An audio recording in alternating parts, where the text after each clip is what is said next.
Eh bien bonjour à tous. Alors au travers de cette vidéo, on va parler un peu du nouvel écran de chez MSI, enfin du nouvel. Il est sorti il y a quelques mois en fait déjà. Simplement, j'en ai fait l'acquisition il y a pas longtemps. C'est-à-dire que ceux qui suivent ma chaîne savent que j'avais un écran Alienware, un écran qui était très bon, le AW3420DW de mémoire. Simplement, cet écran avait pour moi quelques petits défauts qui n'en sont pas forcément pour d'autres. C'est-à-dire qu'en fait, moi, ce qui m'avait fait prendre cet écran à l'époque, c'est que c'était un écran qui était très grande taille, format 21/9, qui était au format 4K, de l'IPS, etc., de beaucoup de bonne qualité. L'inconvénient pour moi, c'est qu'aujourd'hui, il y en a deux, après plusieurs mois d'utilisation, presque un an d'utilisation. Et vous allez comprendre pourquoi je vous parle d'Alienware alors que là on parle d'un écran MSI à la base, c'est que c'est un écran 4K. Donc forcément quand vous jouez à un jeu, vous avez des ressources graphiques qui sont légèrement diminuées puisque qui dit écran 4K dit écran qui consomme plus de performance, de puissance en fait.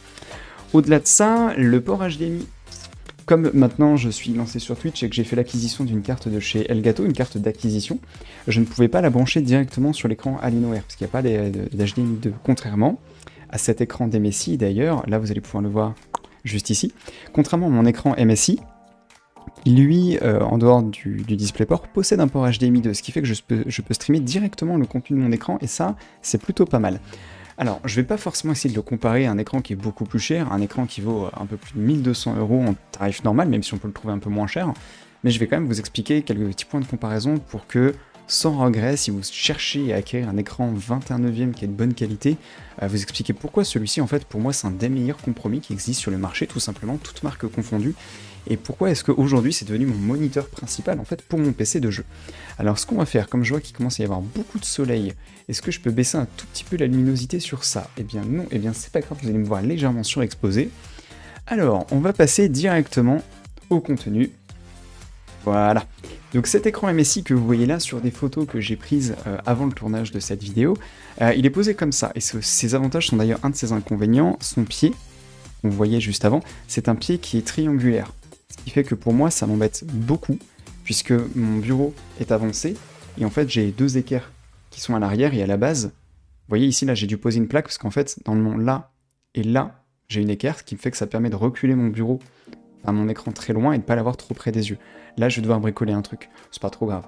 Là, je voulais montrer que le bouton Power, il est là, et c'est ça qui est assez intéressant, parce que le bouton Power, contrairement aux autres écrans habituels, il n'est pas sur la tranche, ou il n'est pas en bas à droite. Il est vraiment posé, attendez, je vais le mettre comme ça, il est vraiment posé, en fait, devant nous, et décalé, je dirais, de presque 10 cm, c'est un peu déstabilisant, mais finalement, c'est un positionnement qui est beaucoup plus cool, surtout si jamais vous montez votre écran sur un bras déporté, ça peut être un peu chiant des fois d'appuyer vraiment sur un angle, parce que comme vous êtes vraiment sur l'extrémité de l'écran, ça peut le faire bouger un peu dans tous les sens, c'est un peu chiant. Donc là je vous ai filmé un timelapse du déballage en fait de l'écran, que j'ai mis en x8 je crois, en vitesse x4x8. C'était pour montrer un petit peu comment il était emballé à l'intérieur. Alors il y a deux choses très agréables déjà à prendre en compte, c'est au niveau du carton qui est là. Il est, comment dire, il est pas peint. Dans le sens où, bon là, il y a une tranche qui est peinte, enfin je suis con, je montre avec mon doigt sur l'écran, il y a la tranche qui est ici, qui est pas peinte, ah, on va voir le côté incurvé d'ailleurs. C'est incurvé à 1500R, donc c'est pas trop, je crois que Samsung fait mieux, 1000, mais d'un autre côté, ça reste très naturel.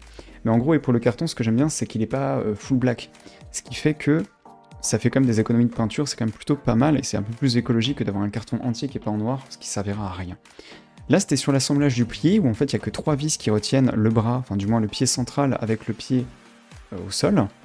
Et ensuite, ça se fixe très facilement, donc il file d'ailleurs avec le système d'accroche, si vous voulez faire un système mural, un système VESA. C'est plutôt cool. Au niveau des câbles, c'est un bloc d'alimentation qui est déporté, donc ça c'est pas mal. C'est-à-dire que le bloc d'alimentation n'est pas dans l'écran, donc ça va limiter la chauffe de l'écran. Il y a câble HDMI, câble DisplayPort et câble USB qui sont fournis avec. Et je fais un petit troll, quand j'ai acheté mon écran Alienware, j'avais pas le câble d'alimentation qui était fourni avec. Là, j'achète un écran MSI qui est 3 ou 4 fois moins cher, 4 fois moins cher, et là j'ai le câble d'alimentation. Voilà, Dell, prenez-en de la graine. Après, il y a quelques petits papiers qui étaient fournis avec, bon, rien de forcément très intéressant, il vous recommande quand même de l'enregistrer pour la garantie. Au niveau de la connectique que nous avons dessous, je sais pas si je vous montre là ou un peu après d'ailleurs, je ne sais plus, mais en soi, l'écran il peut pivoter, il tourne complètement d'ailleurs, bon après, c'est utile ou non, tenez, je vais faire un petit arrêt sur l'image. Là, c'est assez intéressant parce qu'on a une connectique qui est quand même relativement complète. D'ailleurs, ça, moi, je peux vous la filer, cette astuce. Le DisplayPort qui est ici, on a du DisplayPort, on a de l'HDMI là, l'HDMI ici. On a type C qui est là, deux ports USB et l'USB in.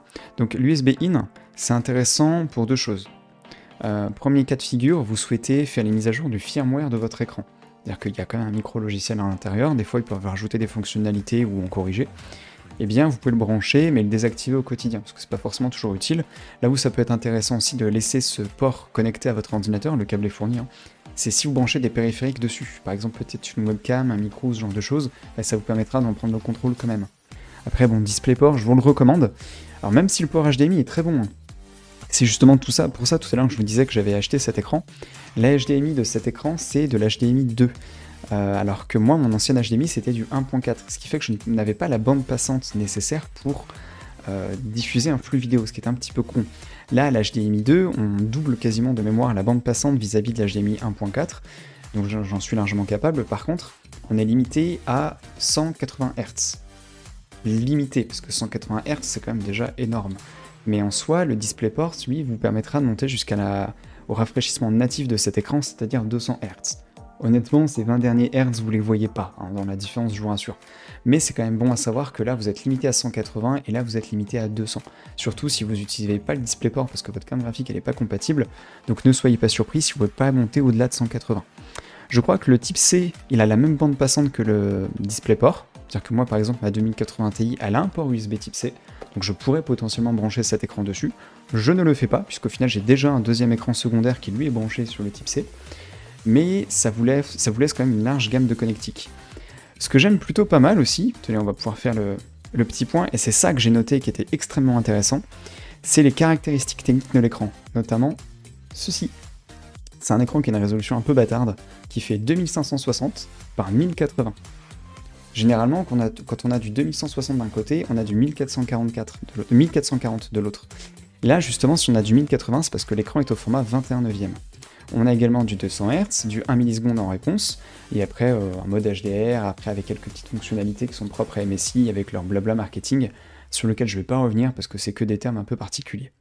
Ça, c'est le fameux bloc d'alimentation, ce qui fait qu'en plus du reste, vous voyez, c'est un tout petit câble qui se branche à l'écran, et ça, c'est quand même plutôt pas mal, que ce soit au niveau du câble management, au niveau des branchements, ou même au niveau de la chauffe. Et par contre, et c'est pour ça que je vous ai filmé cette partie-là, ça, c'était assez dingue. L'écran MSI, il coûte 369 €, je crois. Je vais pas dire le magasin où je l'ai acheté parce que c'est pas une vidéo qui est sponsorisée. Mais 369 €, je m'attendais à un écran correct, mais sans plus. Finalement, eh ben, c'est un écran qui a une putain de qualité d'image, sans déconner. J'ai essayé, mais je l'ai pas gardé au final, tout ce qui était HDR et autres. Mais là, en fait, on voit quand j'étalonne l'écran, donc avec une sonde, parce que du coup, vous avez la calibration et l'étalonnage, c'est pas la même chose. Pour l'un, c'est configuration comme je fais là, sur l'écran, sur la vidéo, c'est du matériel. C'est-à-dire qu'en fait, vous posez la sonde sur l'écran, et ensuite, il va vous dire, attention, là, c'est trop lumineux, c'est trop rouge, c'est trop vert, c'est trop bleu, donc vous faites un réglage avec l'OSD de votre écran. Et ensuite, une fois que vous avez ça qui est bon, il va enregistrer un profil ICC. Et donc là, on voit sur la gauche de l'écran, là, ici, on voit que là, je suis en train de chercher mon point cible. On est à 6500 degrés Kelvin pour avoir un blanc, en fait, pour pas avoir un blanc qui est trop chaud, trop vert ou autre. Et donc là, je joue avec mes réglages de rouge, de vert et de bleu sur la droite. Voilà, finalement, j'ai gardé quelque chose qui ressemblait à... Attendez, ce que je peux faire, parce que du coup, là, je l'avais mis un petit peu vite. 60, 53 et 50, à peu près. 60 de rouge, 53 de vert et à peu près 50 de bleu. Ça, c'est ce que j'ai trouvé comme réglage pour avoir 6503 degrés Kelvin pour une cible à 6502. Pour rappel, plus vous êtes proche des 6500, mieux c'est. L'écran de base n'était pas mal réglé non plus, mais comme c'est pas un écran photo, ni un écran très haut de gamme, bah on va dire que les constructeurs ils s'en foutent un petit peu d'avoir des réglages d'image qui soient parfaits. C'est pour ça que c'est à vous ensuite de les affiner. Ensuite, au niveau de la luminosité, moi je l'ai mis à 250. Pas que ça me bouffe trop les yeux, donc ce qui correspond à peu près à une échelle de... on va de 0 à 100, je crois qu'il est à 62 en luminosité au final. Et ensuite, vous lui balancez des patchs de couleurs. Donc c'est le logiciel qui s'occupe de tout ça, la sonde, elle, reste posée dessus. Et là, on s'en rend pas forcément très compte, mais c'est des teintes de couleurs. Il y a différentes teintes de bleu, de vert, de rouge, de blanc, etc. Salut le chat. Et du coup, ensuite, c'est ce qui permet à la sonde de vérifier les couleurs que votre écran envoie. Et comme je vous disais, moi, je m'attendais vraiment à avoir un écran pas ouf. Et en fait... il est vraiment excellent. La colorimétrie est quasi parfaite. J'ai très franchement zéro fuite de lumière. Moi, je m'attendais vraiment à quelque chose de ouf, surtout sur un écran incurvé, etc. Mais finalement, attendez, je vais pousser le chat un petit peu, t'es très bien, mais je veux pas que tu tapes dans tout. Je m'attendais vraiment à un écran qui avait une qualité d'entrée de gamme, en fait. Eh bien non, parce que je crois d'ailleurs que Si aujourd'hui sur le marché, donc je fais cette vidéo, on est le 30 juillet 2021, si... Ah, j'avais pas vu ton message, petite mouchou, excuse-moi. Hello, comment vas-tu? Nouvel écran pour le stream du coup? Oui, tout à fait. Il y a l'écran qui remplace l'Alienware. Et donc oui, si vous cherchez un écran aujourd'hui qui a ces caractéristiques-là, d'ailleurs je vais faire une petite pause, c'est-à-dire 2560 par 1080, et que toi Tommy, eh bien vous n'avez que 4 modèles en dalle VA. C'est-à-dire que il y avait des dalles IPS qui avaient ce format-là, ou il y avait d'autres dalles qui avaient ce format-là, mais vous aviez du 60 Hz ou du 90 Hz, etc. Ça me faisait un peu chier de passer de 120 à 60 ou de 120 à 90, surtout pour un écran qui allait me servir qu'à jouer. Donc autant prendre une bonne dalle, même si les 200 Hz, je les atteins pas. Hein. Même avec ma 2080 Ti et mon Ryzen 5600X, quand je joue, je refais une pause, sur Apex par exemple, en Full Ultra, je suis à 140-150 FPS dans la résolution de cet écran. Mais c'est toujours bon de savoir que je peux monter jusqu'à 200 après en fonction des jeux auxquels je vais jouer. Donc là, on a une colorimétrie, comme on le voyait là, qui était plutôt cool. Et d'ailleurs, ce que je vais vous montrer juste après, voilà. C'était ça. Ça, c'est une fonctionnalité de mon logiciel qui est aussi très intéressante, qui permet, en posant la sonde à différents endroits de l'écran, de vérifier les qualités, c'est-à-dire la qualité de la lumière. Je vais attendre un petit peu, est-ce que je peux la bouger un peu plus pour qu'on ait plus de résultats? Et en fait, cet outil vous permet de vérifier l'uniformité de la colorimétrie, enfin pas de la colorimétrie, l'uniformité de la luminance de votre écran. C'est-à-dire que tout à l'heure, je vous disais, moi je voulais quelque chose qui était à 6500 degrés Kelvin en termes de colorimétrie, et pareil au niveau de la luminosité.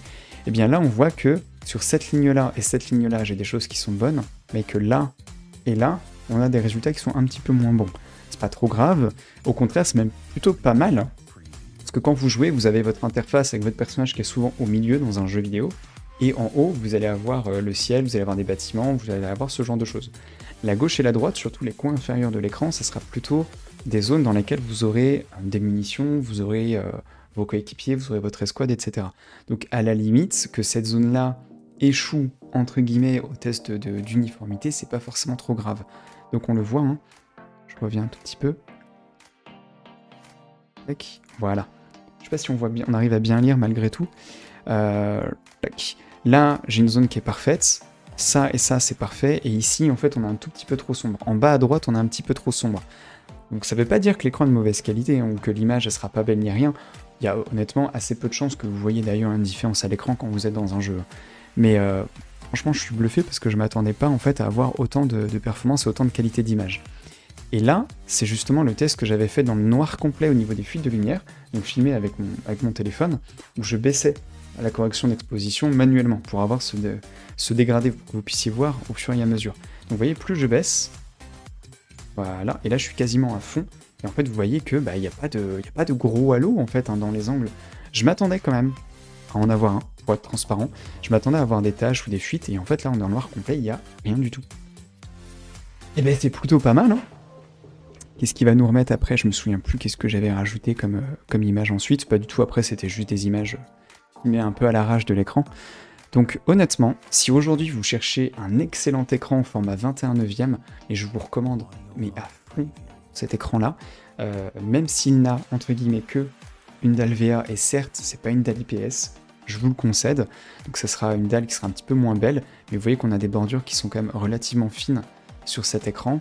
J'ai pas de défaut cosmétique spécifique. Au début j'ai cru sur les angles, l'angle qui est en haut, enfin, attendez je vais vous le remettre, j'ai cru que c'était un défaut, et en fait pas du tout, parce que mon écran de droite est exactement pareil, ici. Vous voyez que le plastique là, il va un petit peu vers l'extérieur, et il revient là, et on voit qu'ici il y a un trou. Parce que là il y a la dalle de l'écran, et en fait il y a le plastique autour. Au début j'ai cru que c'était un défaut sur cet angle, et en fait l'autre angle est exactement pareil. Là on le voit un peu moins parce que c'est plus sombre, mais c'est exactement pareil.